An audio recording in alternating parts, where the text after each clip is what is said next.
Yeah, there are a lot of people that think that when you're a quarterback and somebody's brought in to either compete with you or to simply back you up, quarterback controversy. Sound the alarms.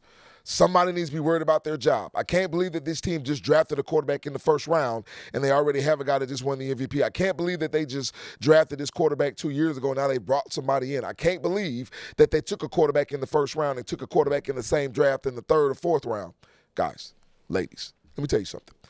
Competition is valuable at any position in football, not just the quarterback spot, okay?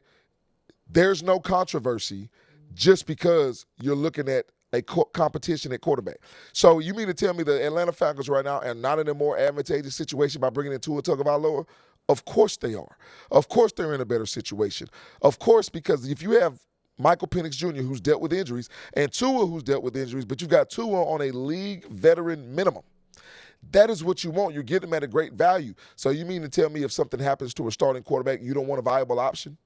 You don't want somebody that can help win games? You don't want somebody that can get you to the playoffs? Of course you do. And that means that quarterback would have done his job. Did you watch the San Francisco 49ers last year? Do you know how many games that Brock Purdy missed? Mac Jones stepped in and did a phenomenal job. Do you know that C.J. Stroud missed a handful of games last year? Davis Mills stepped in and did a wonderful job. That's what an organization needs to do. So just because competition is happening at the quarterback position doesn't mean that it's a controversy. It simply means that the backup is doing his job. And just because he's not on the field at the same time as a starter doesn't mean he doesn't have value. So it doesn't mean that there's a controversy because there's competition at the quarterback spot. What it means is you understand if it's the most important position on the field, you need to make sure that it's solidified from the starter and the backup.